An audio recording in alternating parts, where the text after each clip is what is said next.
All right, we're ready. We are at 103, and I wanted to welcome you all here. So I would like to introduce so where this came from is Tom Gossi called me months and months ago, and he said, Charlie, do you know anybody who's an e-commerce expert? Our chapter mentors have been asking for someone to give them an overview of e-commerce so they can help better guide clients. And I said, I think I know someone.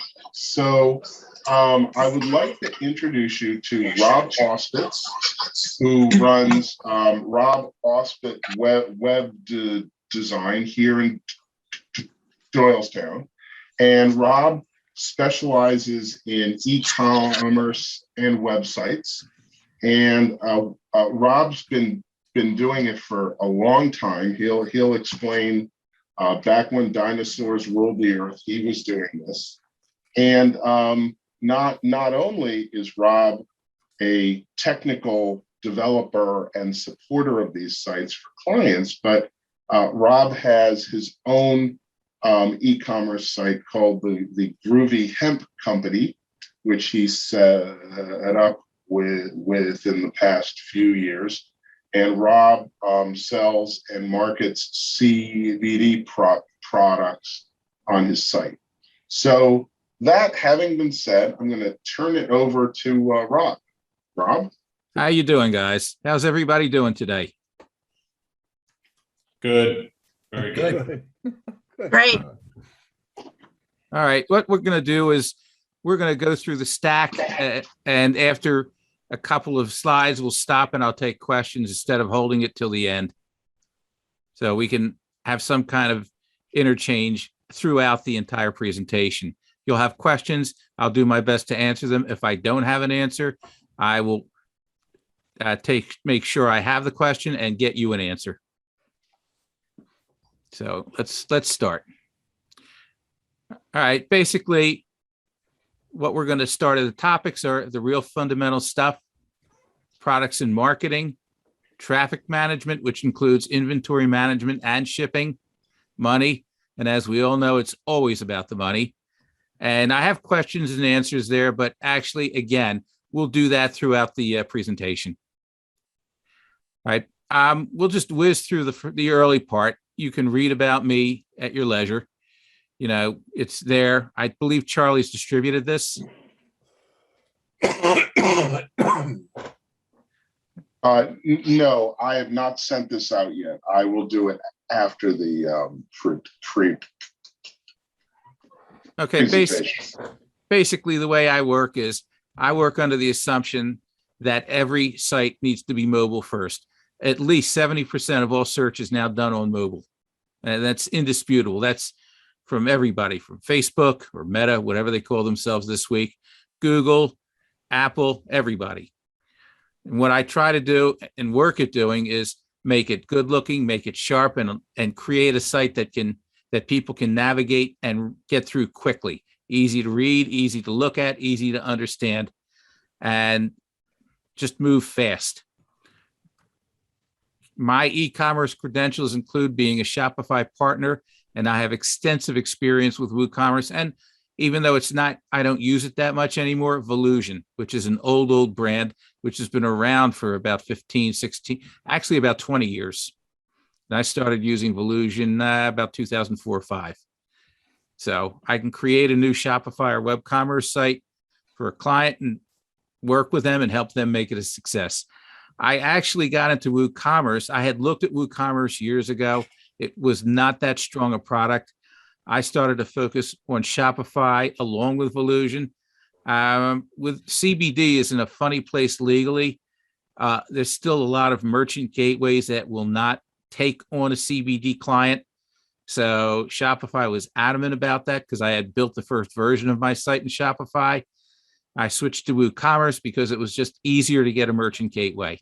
And also because WooCommerce is actually owned by the same company that owns WordPress, it was not a big jump for me. I put the site together in literally 2.5 weeks. And I had to get it going. I couldn't play around with it. So, and I'm very happy with what I've been doing in WooCommerce, and it gives me a lot of design latitude, mostly because of WordPress. Now, what I do is in a lot of situations, I can take an old site, clean it up, make it better looking, make it work better. In some cases, it's like bad software. A bad website is like bad software. You throw it out and start over. And a lot of people don't like to hear that, but it actually works out to be more cost effective. With I have my own store. It's groovyhempcompany.com. And as Charlie mentioned, I sell CBD products. And if you go look at my site, and I sincerely hope you do, you'll find that it's reasonably attractive looking, easy to navigate.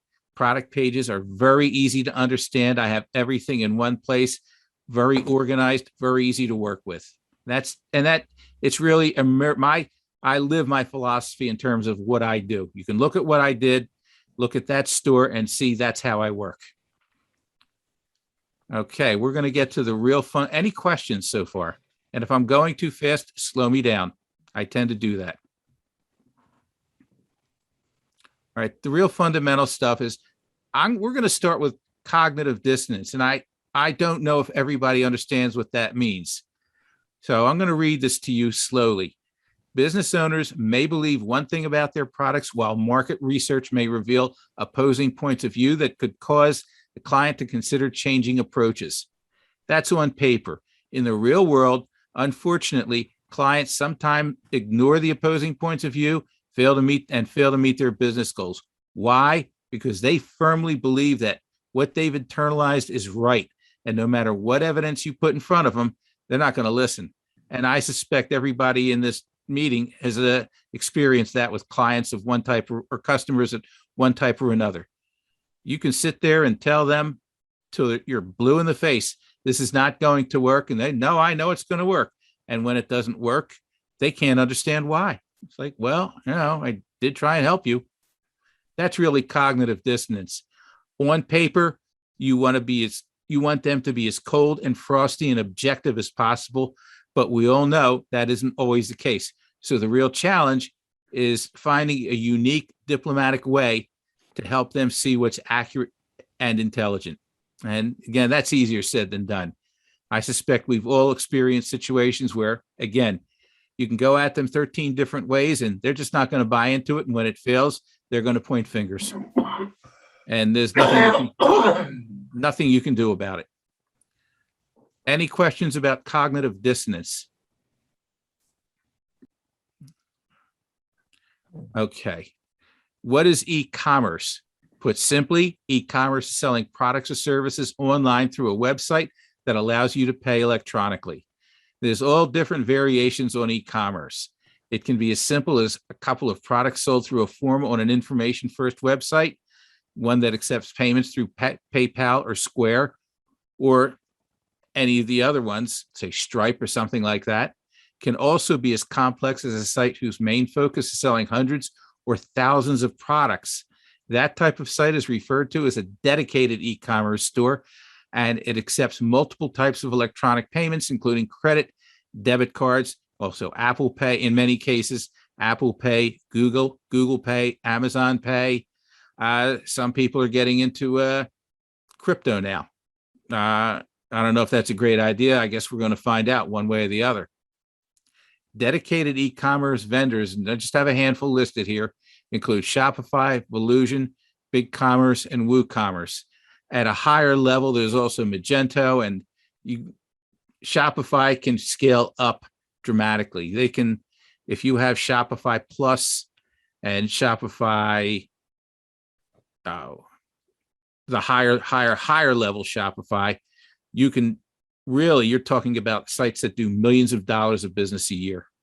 Shopify can do that. At this level, you may not run into anybody who needs it. Most cases, those people are going to have their own consultants, or they're going to go to a consulting firm. At this level, the small business, mom and pop level, work under the assumption that it's going to be Shopify, Volusion, BigCommerce, and Woo, maybe a couple of others. But those are really the big four at this point. I've worked with all four of them, and my thinking is you define the one you pick depending on what the client needs, if that makes sense. You pick the tool that fits the job. I'm not necessarily married to one tool. Somebody needs very specialized stuff. I've done that in Shopify. I've done dance studios. I've done takeout pizza places.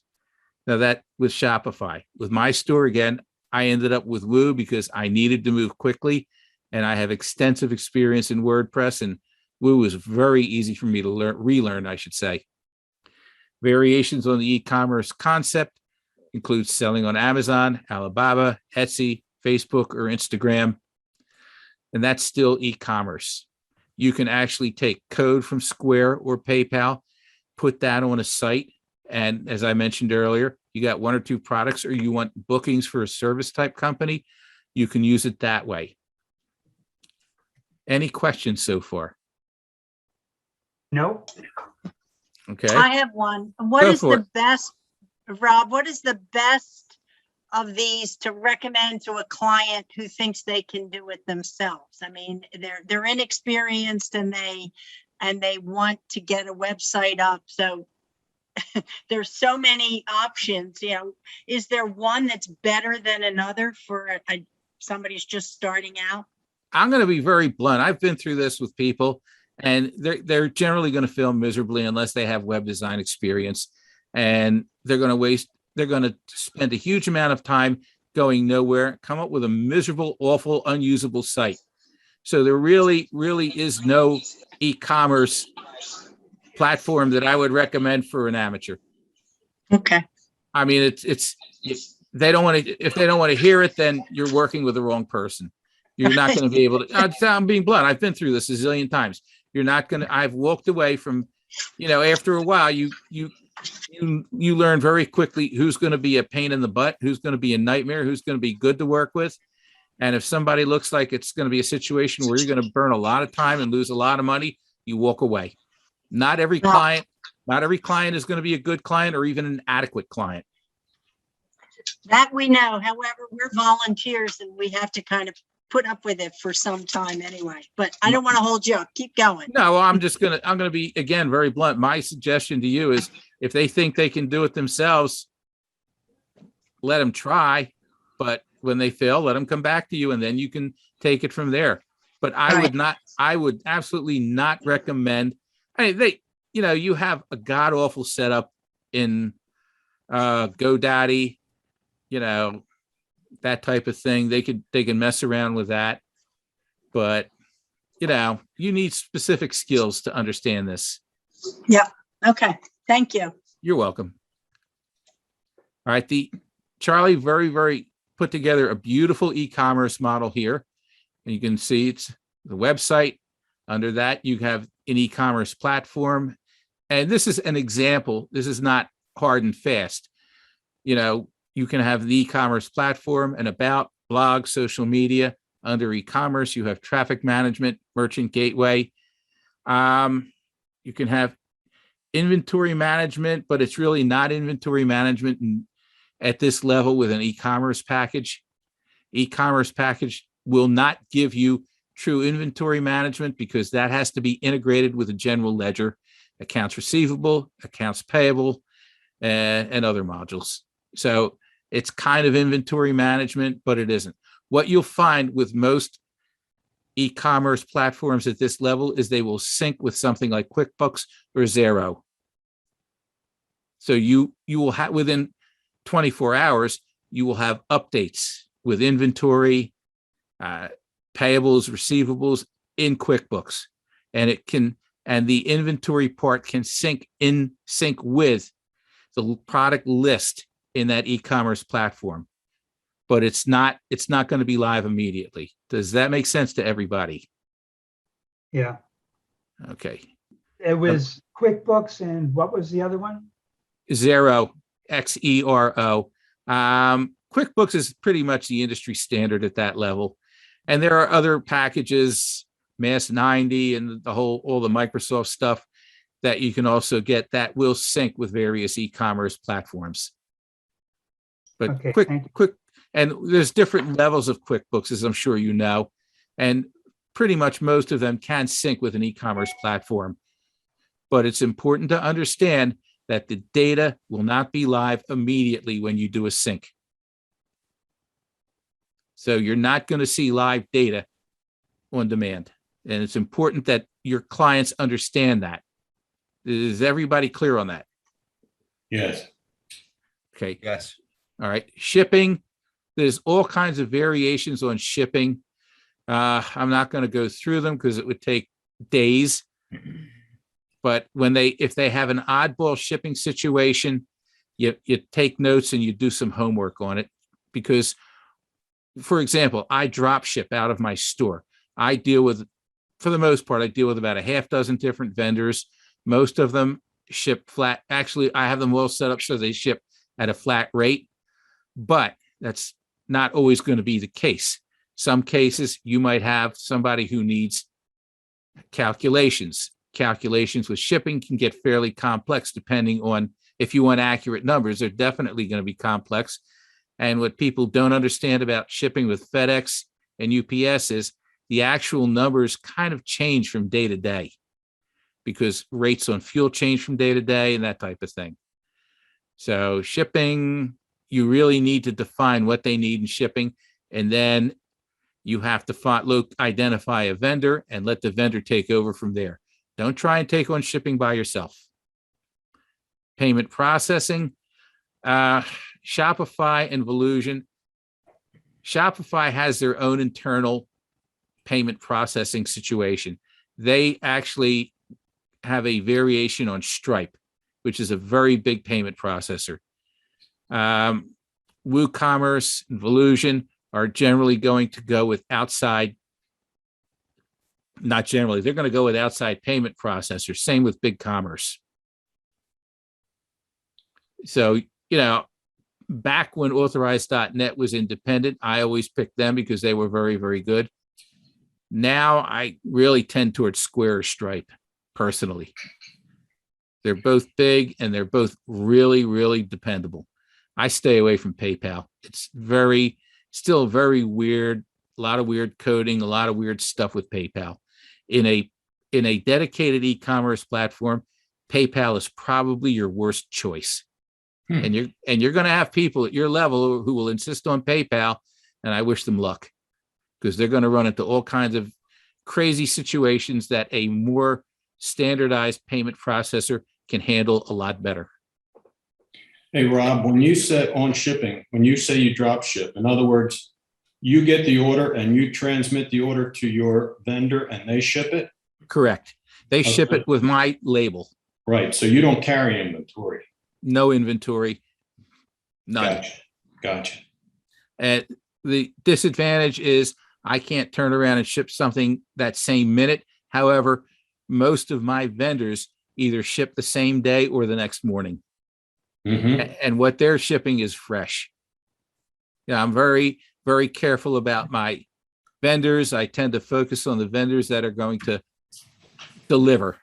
And I don't mean that just deliver per se, but I mean deliver a fresh, ethical product in an extremely timely manner. Right. And that's when the industry, the hemp industry, more or less temporarily fell apart February of 2020 for reasons I'm not going to get into. It would take too long. A lot of people were left with a lot of inventory and it just sat there. And so a lot of people were selling closeouts or sold it off to other vendors, and you don't know, you were getting old product. You still can't ship through the post office? Oh, absolutely ship through the post office. Oh, you can. Okay. Absolutely. The thing you cannot ship through the post office is, and that just came out in the last couple of weeks, is vaping anything. Okay. And I haven't sold vaping in over a year and a half. Mm-hmm. Square was basically, we'd prefer you didn't sell vaping. And I was very happy to get on board with a merchant gateway like Square. So I said, okay, no problem. And killed off the 4 or 5 vaping products I was carrying. And as it turns out, it was a really good decision because you basically cannot ship vaping through the Postal Service anymore. Okay. So, but everything else will. I mean, even Delta 8 or Delta 10. which is basically marijuana light, can ship through the Postal Service. And there's people who are, there are vendors who are shipping weed, marijuana through the Postal Service. So vaping, though, dead. Gotcha. Any other questions? Yes, Rob. How competitive are the merchant fees and interchange fees with Stripe and Square compared to other providers? Pretty much, if you don't have a quote dangerous or off the wall product, you're pretty much going to be at 2.9% and 30 cents for each transaction. And that's pretty much standardized throughout payment processing industry at this point. So, I understand what you're saying. Interchange fees are not really broken out anymore. I mean, you can go and break them out if you want to make yourself crazy, but Square, Stripe, Authorized.net, any of the major ones are basically at 2.9% and 30 cents for e-commerce. And we're not talking about if you have a Square POS system, that's going to be different, or a Stripe POS system. We're not going to touch that today. That's going to be at a different rate. E-commerce, 2.9%, 30 cents. I pay 4.2% and 30 cents because Congress is still messing around with the Safe Bank Act, which would get us back into a normal range. Even though hemp is completely legal, et cetera, there's still weirdness with the financial end of it. So Square charges me a little bit of a surcharge. I get it. I'm not thrilled about it. They're not thrilled about it, but that's what I have to deal with. And oh, well, that's life. I do not pass that additional on to my customers either. I eat that. Really? Oh, well, look, why should my customers be penalized because other people are uninformed? It's not their fault. My margins are decent enough where I can eat that 1.3%, and I do, and that's the way it is. How do you handle handling in with your shipping? How do I handle what? Shipping and handling. How do you charge for handling? Flat rate. Okay. It's $8 per package, not package, $8 per order from a vendor. Okay. Now, if somebody wants to order from, say, 3 vendors and it's a really big order, I will urge them to communicate with me, and I will issue them a special discount code. Type in the coupon and it will deduct the additional shipping charges. I'm not going to be a jerk about it and penalize somebody an additional $16 when they're giving me a nice big order. That's just not cool. It's not smart either. In fact, Right. You're going to be greedy for $16. All right. Like, dude, get a life. Any other questions? Happy to answer all of them. Okay. Going to move on. Client considerations. Dedicated e-commerce sites are not, meaning Shopify or Volusion or BigCommerce, are not always the optimal solution. Why? Because even though Shopify has worked very hard and done an awful lot to improve their themes and basically the visual presentation of a store, they're never going to be able to match what you can do with WordPress. It's that simple. WordPress gives you a design advantage that you simply can't match in Shopify, and definitely not in Volusion. And I like Volusion more for B2B stuff because a B2B customer isn't going to care about blogs or that type of thing the way a retail customer would. In my site, I call them in-depth articles, but in fact, it's a blog. I have a page for my YouTube. I've been working on a YouTube channel. I have a page for the YouTube channel. I have FAQs. I have a glossary, all kinds of things that are just content that I can really format any way I want. I have a lot of flexibility on my product page where I can format things a certain way. So you can find product information like ingredients, lab reports, usage directions real easily. And that's because in WordPress, I can do that kind of formatting way easier than I ever could in Shopify or Volusion. And there are times when the design is more important than how you present the product, meaning the look of the site.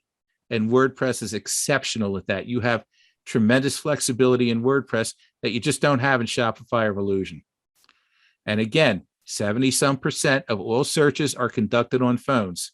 They're conducted on mobile, some iPads, but mostly iPhones, yeah, or Android phones. And you have to be able to format that site so that everything comes up easy on a phone.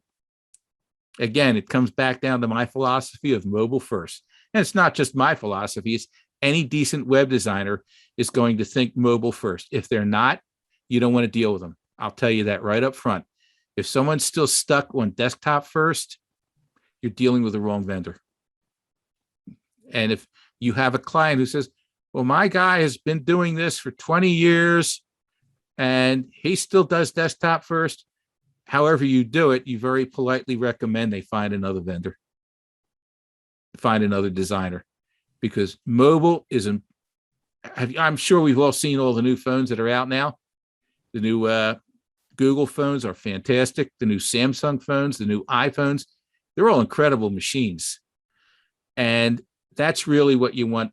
That's what you really want to look for. You want to look at that first in terms of how a site is going to be designed. Does that make sense to everybody? Absolutely. Absolutely. And WordPress gives me more flexibility with that than Shopify or Volusion do. It's that simple. Okay, now, very, very, very, very important. Their accountant should be involved in the decision-making, because even if you're syncing with QuickBooks or Xero, the accountant still needs to see the numbers, and they need to see them on a monthly basis. And as you know, a lot of times an accountant will just want you to do a CSV file, export a CSV file, and email it to them once a month, you know, from QuickBooks or Xero or Mass 90 or whoever else, you know.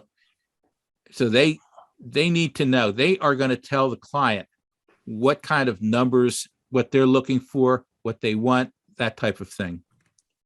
So the accountant absolutely needs to be involved. I think that's my opinion. Other people may disagree, but what's going to happen is the accountant's going to come back to the web designer and say, "You're not giving me what I need," or they'll tell the client, "Well, this isn't what I need. I don't know why you're giving me this. I got to charge you more money to get through all this mess you gave me." And accountants will do that. So again, the accountant has to be involved. And if you have a client that fights you on that, just here's my recommendation. How you handle it is up to you, but very strongly recommend that the accountant get involved.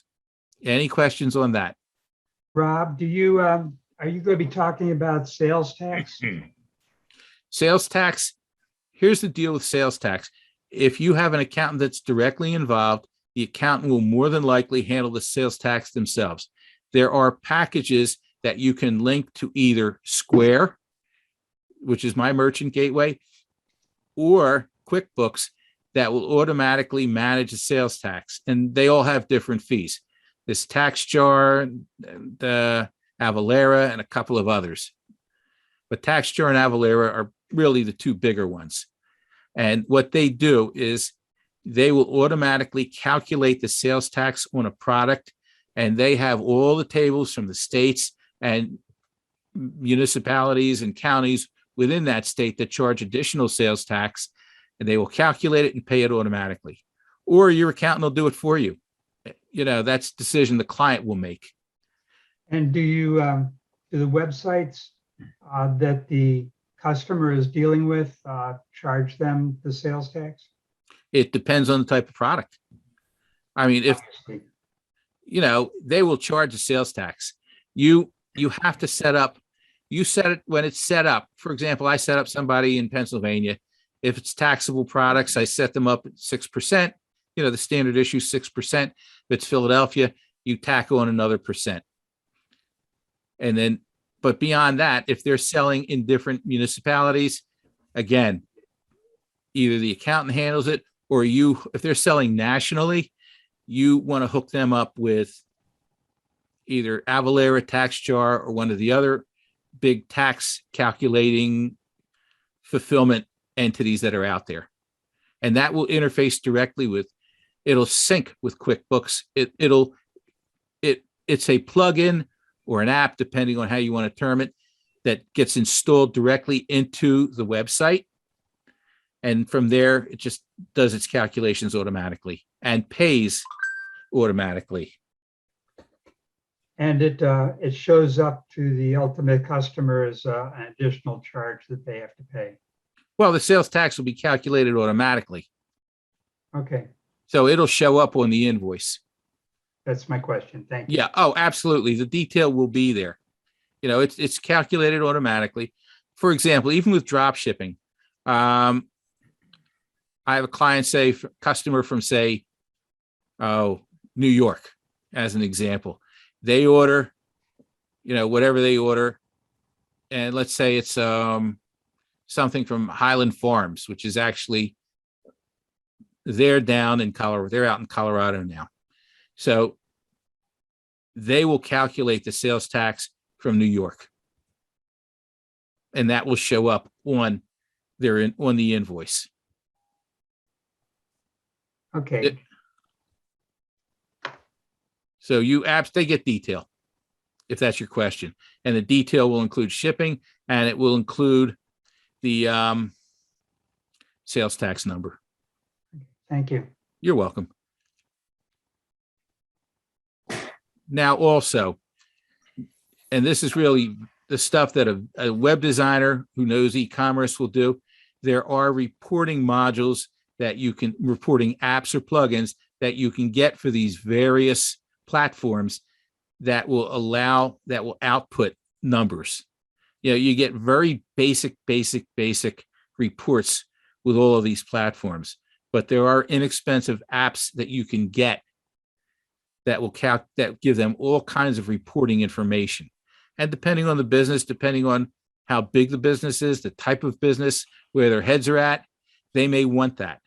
Now, pro tip, Shopify and I guess Volusion now, you're paying on a monthly basis for an app.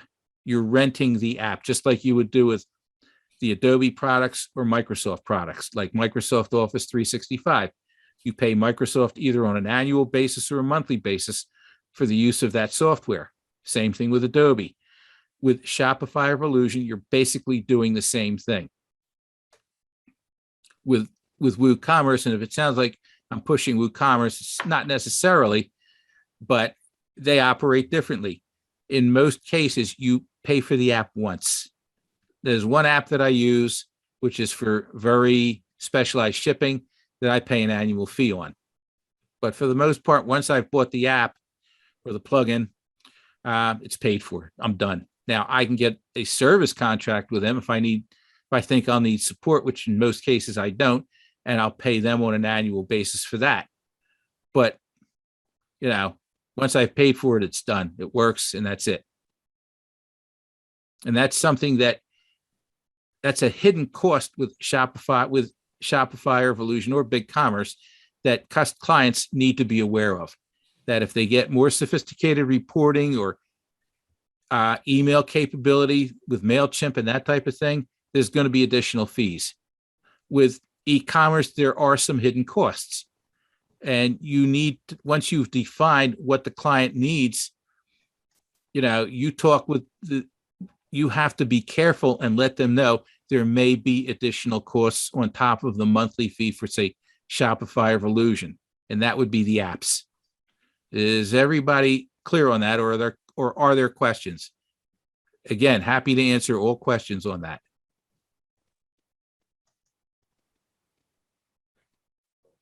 I'm okay. Oh, cool. All right. Products and marketing. Okay. I just saw I am in the process of getting involved with a company called Joy Organics, and sometime probably Q1 next year, I'll take them on. They operate a little differently. I'm going to have to pay them up front, but their product line is worth it. And I saw a really, really, really good 10-minute, 15-minute presentation by one of their principals on marketing products online. And coincidentally, I had done this months ago, but it mirrored a lot of what I have there. So it was nice to see that I'm on the right track. What do they want to sell online? And it's really important that they understand what they want to sell online. You want to research the viability of selling that product online. You want to research their online competition. How many products are they trying to sell online? How extensive and varied is that product line? Are they trying to market their products on a local, regional, national, or international basis? Now, they have to have honest, accurate, up-to-date product information on their site. You know, I'm constantly updating and rewriting various product information pages on my site because there's changes in the products. Prices will change. They may have a different feature. They may update the product so it's a little bit different. You have to have that. You've got to stay on top of it. They have to understand that they need to stay on top of their product line. It's critical. If there's a mistake, they have to correct it immediately. If there's a pricing change, it has to be done immediately. The other thing, and this is something that I learned, relearned, or were reminded of, you want to stay as focused on as possible on what you're selling online. Years ago, I worked with a very nice guy, good guy, who decided he wanted to have a generalized marketplace and sell everything. And I said, not a great idea. You're probably going to fail, because he had 3 completely distinct product lines that really didn't make any sense at all. He insisted. I said, well, you're paying for it. That's what you want. I'm recommending that you don't do it. And it failed miserably. He didn't make a dime. He lost money on it. If he had focused on one specific area, he probably would have done well, because he had tremendous product knowledge. He and his wife had tremendous product knowledge in the whole thing, in each one of the areas, but they were just too spread out. You want to recommend to these people that they stay as focused as possible. And I know sometimes it may not, that sounds great to say, but sometimes I said, well, I'm kind of a little here and a little there. Then pick your strongest area of focus and start there and see where it goes. Any questions on that?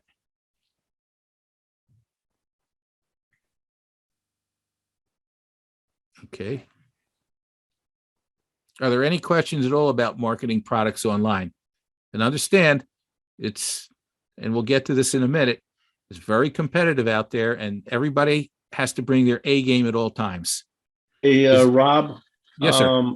I have a question for you. And, this is a subjective opinion I have, and maybe I'm wrong, but my feeling is that in 2021, given how long people have been selling online and positions they've established for themselves in some of the larger platforms, that to try and come in with an item, unless it's extremely unique, is a big challenge. And so selling commodity type products or anything that's not highly specialized, you got too much of a hurdle to overcome. And I don't know if I'm correct in that thought, but that's my thought. Well, it's in general, you're absolutely right. However, if you can back up what you're selling with a lot of money and marketing expertise, you absolutely can get your foot in the door and become successful. But you are going to take your lumps at first. So, I apologize. I missed the first couple of minutes, and maybe you covered this. You say a lot of money marketing. I mean, and that's my background, marketing. And I almost feel with any budget, you could be successful. Now, successful selling, maybe not so much profit-wise, given how much you might have to spend for that. So what is, give me a ballpark idea on budgets for someone to spend marketing on an e-commerce site to get some level of critical mass in sales. What kind of product? Well, give me a range, any widget, right? I mean, we have clients who, a lot of them don't come very well financed, and they spend a lot of money getting up and running, and they have no money left over for marketing. So if we have, just say, an average product along, what kind of budgets are we recommending to people? I would start, it It really, are they want to market on a local, regional, national basis? Well, I'm assuming anybody, and again, maybe I'm wrong, because I guess there's some postage issues involved, but I'm assuming anybody who opens up an e-commerce site is hoping to get sales nationally. Not necessarily. That's not always the case. Some people may only be selling a certain item on a regional basis. Yeah, it's really hard to generalize because there's so many different situations. You may, if you're going to try and sell something on a national basis, bring a really big checkbook. And is there any way you can quantify that? Is that I would say $10,000? Is it $50,000? I would start it marketing wise. Yeah. First of all, you got to spend some coin of the realm on a site. That Sure. site has to be sharp. Your product pages have to be sharp. Then you have all, as you know, you have not just online marketing, but you have to back that up with advertising. When I say online marketing, I mean the normal, search engine stuff that you do with Google. Sure. You've got to do press releases, online press releases, which are way more important than people realize. Online, press releases are different today in the sense that they're really very powerful search engine documents that you use because of kind of a quality press release site is going to have hundreds and thousands or more of documents. Okay. And if you don't know this, you'll find out very quickly, the bigger a site is, the more search engine power it has. If you have a big site with a lot of varied documents, you're going to have a lot of search engine power with Google, and it's going to have getting a link on that site, a backlink on that site will give you a higher rank for that particular press release. That makes sense.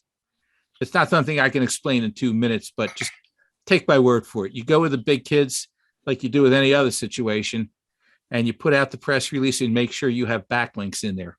Well, Meaning- let me, I apologize for kind of forcing this. I am trying to get a handle on, somebody comes to me, has X number of dollars, is it going to be enough? If you've been doing this for a while, correct? Right. Okay. If you took what you're selling now and started today, what kind of budget would you feel you would need in the next 12 months to be successful? Marketing budget for what Yeah. I'm doing? Marketing budget. What would you need to be successful? If you're, I Today? apologize if you don't want to answer that question. Oh, but no, I can tell you kind right. of- I can give you the number right now. I'd start at 50 grand. Okay. So it's an expensive proposition. Yeah. I think the client base we typically deal with. In hemp today. Yeah. I actually started really about 2.5 years ago, did a lot of research, and the store actually went live really about 2 years ago. And at that point, you could still get your foot in the door and start getting some product out and market share. But if I were starting over, and I'm fairly established in the search engines, and I have a lot of getting more and more established in social media, and of course I know a lot of the tricks. So there's a lot of things where I just adding more fresh content, et cetera. But if I were starting today, and knowing that I could create my own site, I'd have a war chest of 50 large. No ifs, ands, or buts. All right. Thanks. I appreciate your candor. Oh, you're welcome. Any other questions? Okay. Marketing. Speak of the devil. Understanding how to market products in the web is essential. It's mission critical. You need to be aggressive. You can't cheat because Google or somebody else will catch you. You will get nailed. You need a coherent marketing plan with, I say a backup plan, but really several backup plans. You need a plan A, B, C, D, E, F, and G, because early on, what you're going to find is certain things that you're going to try to do are going to fail. It's not your fault. It's not a criticism, but you're going to fail because things change very quickly online. Marketing changes very quickly. Apple just changed some of the rules of the game with advertising. With hemp, currently, I cannot advertise on Facebook, Instagram, Google, Pinterest, possibly Snapchat. I don't know yet. possibly TikTok. I don't know yet, but basically I'm pretty much frozen out of standard issue marketing. I can't market on Microsoft. I put together a little line of herbal supplements to try and market, and as a door opener, and I'm just, at this point, I'm going to walk away from it because it's simply not going to create enough volume for me. So I'm just going to, at some point in December, I'll deep six the few herbal supplements that I'm carrying because they're not going to do it. And you don't make enough money from each one of them to make it worth it. So you're going to succeed in some things and you're going to fail at some things. And this is where we get back to cognitive dissonance. You have to be objective and open-minded enough to understand that certain things are going to fail and not to take it personal. And you just say, okay, didn't work, move on. You can write all the marketing plans you want, but certain things are going to work and some things aren't going to work. You can, you want to do as much market research as you can. You want to plan your budget, but each situation is different and you have to be flexible and open-minded. That is mission critical. If you're going to lock yourself into a plan, good luck. Search engine optimization is something that's critical.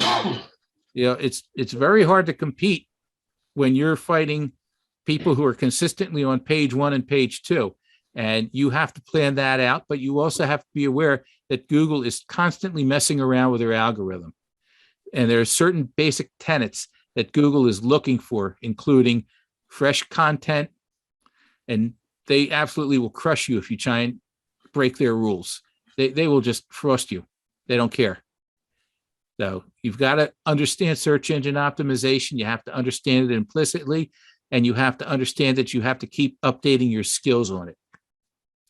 And I say you, I'm talking about the web designer, but you have to understand that as a consultant, you have to understand, or a mentor, you have to make it clear to the client that they need to find somebody who understands search engine optimization and takes it seriously because it matters.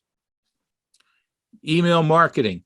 I get flooded with emails every day from various CBD stores, the big guys. I get at least one a day from Charlotte's Web and a bunch of others. And I do that because I want to see what they're doing. Email marketing in my industry is still one of the #1 ways to sell. And that's something it's something you build internally. In my business, in my industry, you can't just buy a list. You build up your customer base and you market within your customer base.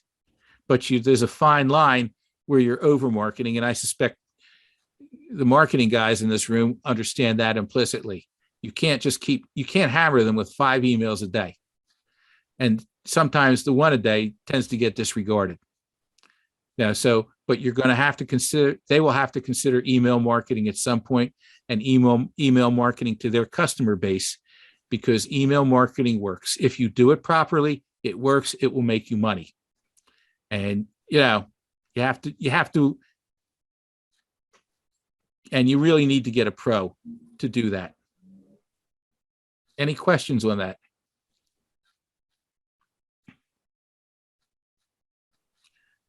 Now, social media. We all understand everybody does social media to one degree or another. I use social media to a degree.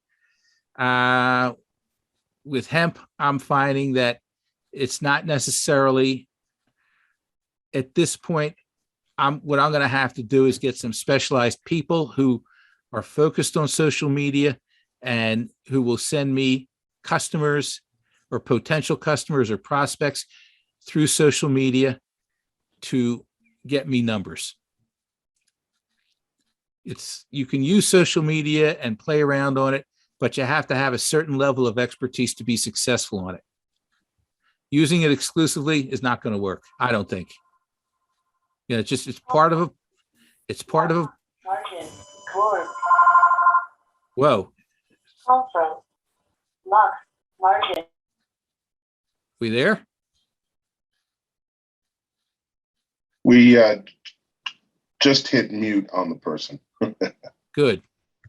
Kill them. So I'm kidding. Any questions on social media?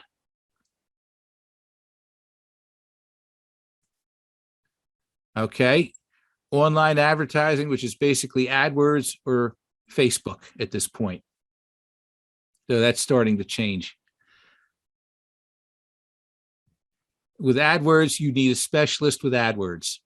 If somebody decides the client says to you, says, "Oh, I'll play around with AdWords," I wish them luck, because you need specialized skills and you need to understand Google Analytics. You need to understand how to correctly identify the right keyword phrases, long tail keyword phrases, all that good stuff.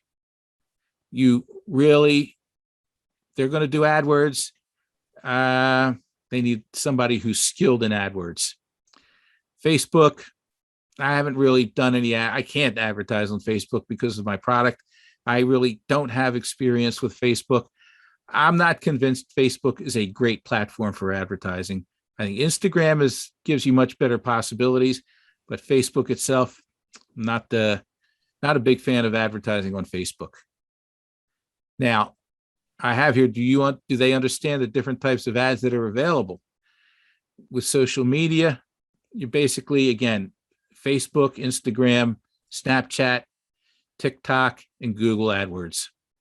That's pretty much it, but there's other advertising platforms available. So that's something that they need to look at also, depending on budget. At some point, you want to advertise. And I had already mentioned press releases. Press releases, people undervalue press releases, but in today's day and age, they're more relevant for Google, for getting good search engine optimization in Google than as a direct advertising tool, if that makes sense. Back in the 20th century, you'd send out a press release, the newspaper would publish it, and people would see it. Today, they may see it, they may not see it, but honestly, to me, they're more important for ranking in Google. Any questions on that? All right, Amazon. If your client wants to get in Amazon, they have to understand that it's a very weird place. They could have something that's successful for 3 or 4 months, and then Amazon just might steal the product and come out with a knockoff. So there's all kinds of implications with Amazon that I would be real careful of. There's a lot of Amazon horror stories out there. And it's a royal pain in the butt to get an Amazon store going. It's a lot of paperwork, a lot of grief, a lot of aggravation. And again, if it starts working, they may steal product from you. All right. Any other questions on that?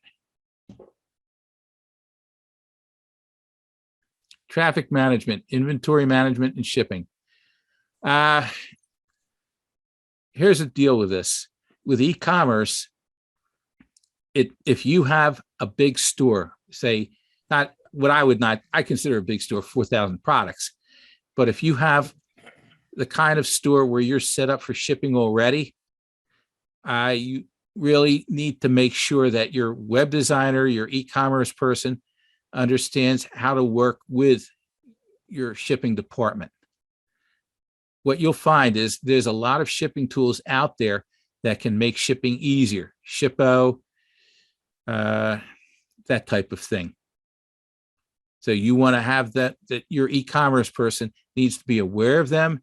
They need to look at them. They need to be able to sit there and evaluate your situation, meaning the client situation with shipping, and integrate that type of thing in their shipping.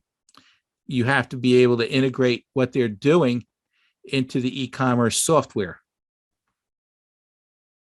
If it's a small shop that is only selling like 20, 30, 40 products, 100 products, and they're going to do all the shipping themselves, you may want to try and identify somebody who can come in and help them set up the paper flow properly. Because, a mom and pop may just be fumbling along with their shipping. They get 1 or 2 items to ship a month. All of a sudden, they're shipping 20 a day. That you've got to help them set up that flow. Otherwise, they're going to get killed because they're going to be looking for stuff. They won't have stuff ready. They won't have the right packaging. They won't have the right labeling, that type of thing. Make sense? Any questions? Okay. With shipping, that you want to make sure they have a FedEx, UPS, or a postal service account. I believe that's Indicia is who you go through with a postal service. And again, Shippo and some of these other services will give them preferred rates. And there's also fulfillment centers, independent fulfillment centers. If they have a reasonable amount of product, it may be more cost effective to put that product in a fulfillment center, send the order to the fulfillment center, and they do the shipping. It's kind of like drop shipping. That makes sense to everybody.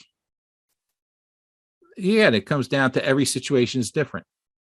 So you have to flex with a situation and go with a solution that is most time and cost effective. And that includes shipping labels.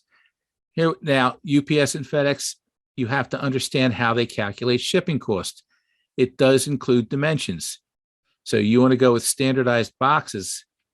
You want, as an example, you want them to go with standardized box sizes, so they automatically know what's in there. And again, something like Shippo or one of those services will expedite the process for them.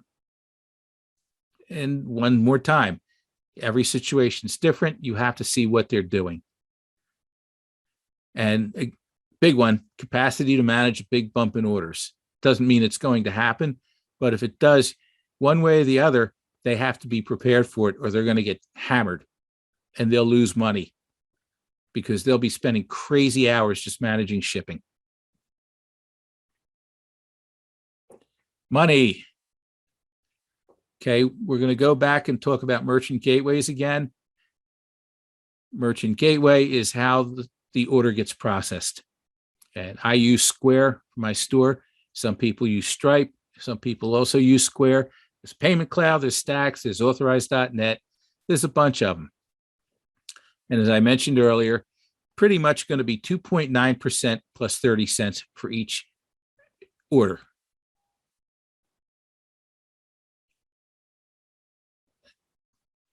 Merchant gateways are probably the most secure way of moving information, moving data back and forth on the web. Any questions on that? Is anybody left alive? I'm kidding. Yep, there are 13 people on the call, Rob. Okay. All right. Merchant gateways can charge different fees for processing. Most of the time, again, 2.9% and 30 cents.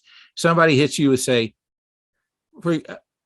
I had a meeting with my bank when I first got my business account for this particular company, for Groovy Hemp Company. And I met with one of the sales rep for their in-house merchant gateway setup. They wanted 3.5% and a bunch of stupid fees. So I very politely thanked them because the cost of the processing fee and all the additional fees was way more than the 4.2%. Actually, it was 4.49% at that point in time with Square. The worst people to talk to about merchant gateways are going to be at your bank. You would think, oh, I can trust my bank. When it comes to merchant gateways, do not trust your bank because banks normally are real behind everybody else in terms of financial technology, especially with the internet, especially with e-commerce. And the person you're talking to is just a salesperson who basically is reading off the back of a cereal box. They really don't understand the mechanics of what this is all about.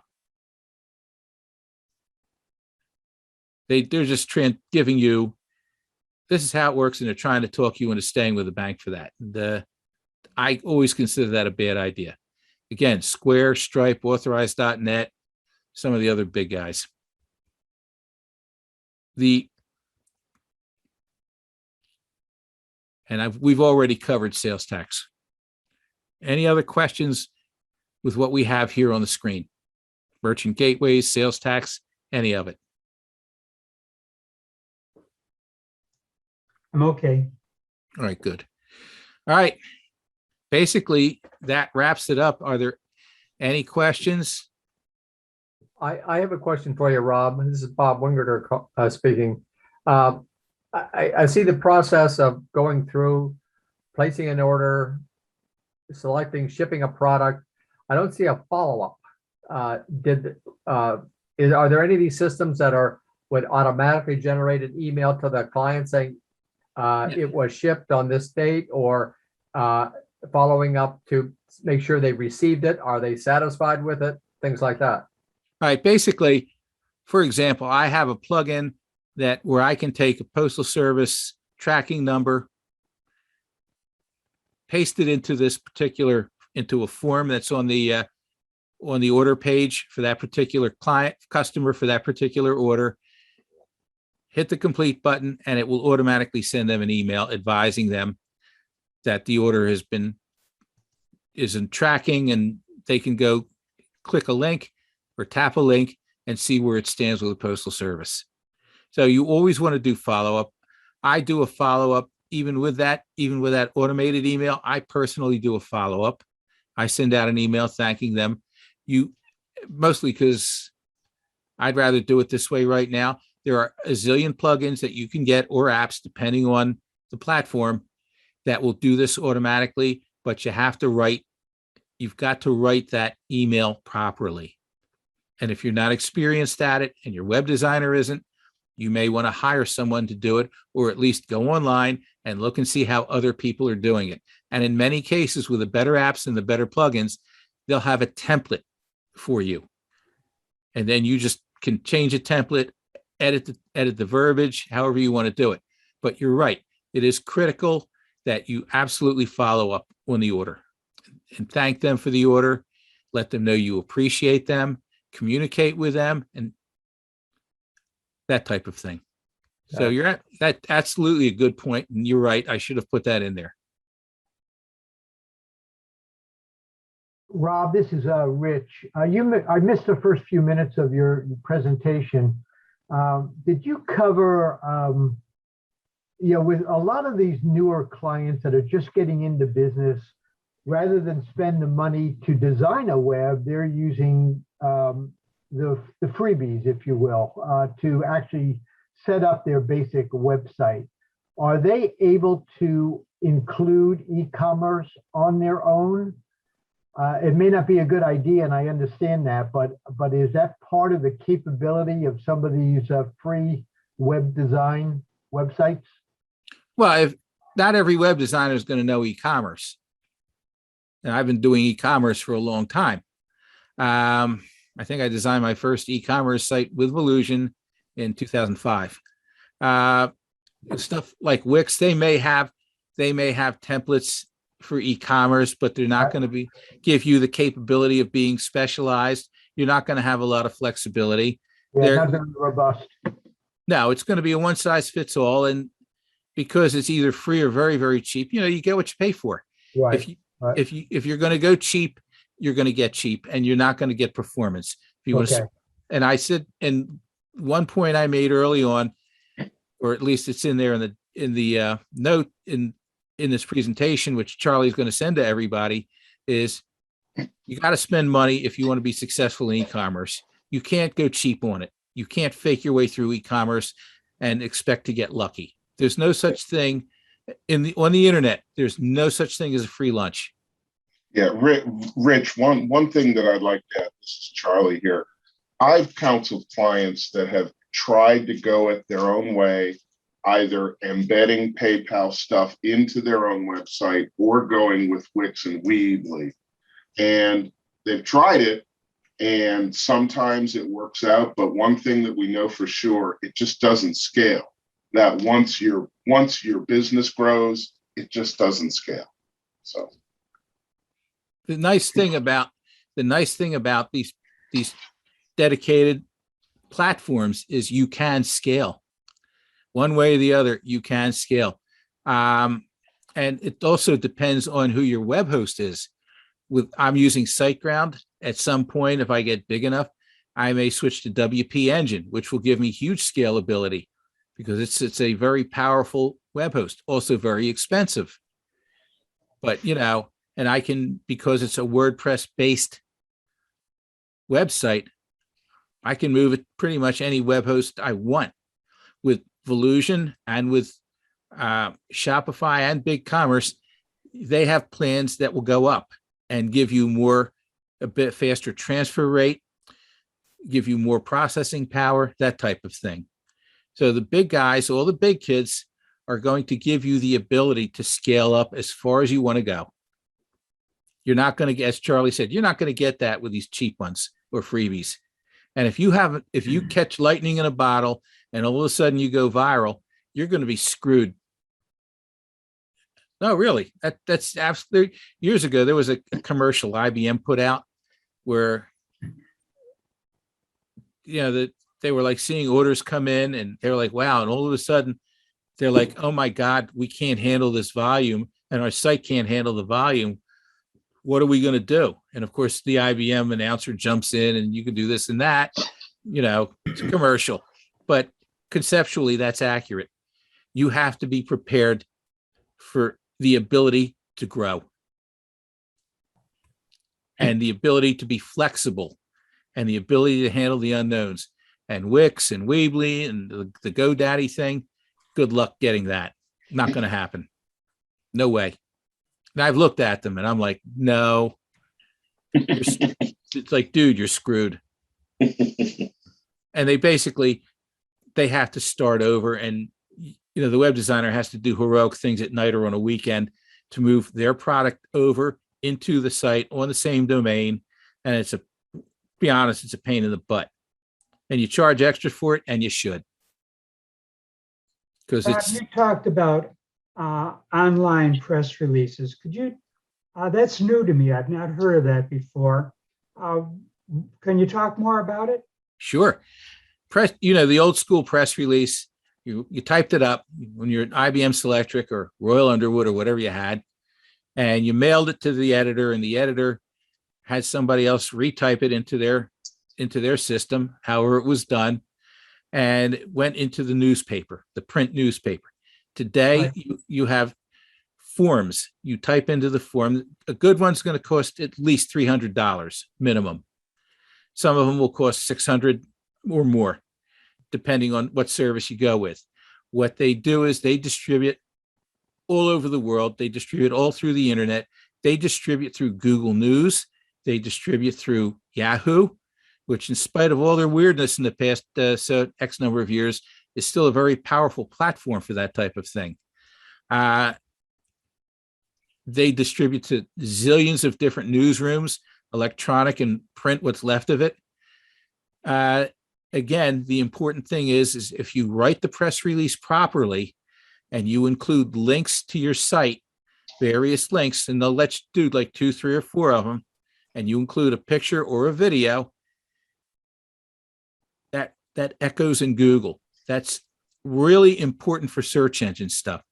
I've said to a past client, I said, who argued with me about the value of the press release. I said, a big reason why you're on page 1 for a lot of these keyword phrases is because you keep doing press releases where these keyword phrases get focused on. I focus on a different set of keyword phrases on each release.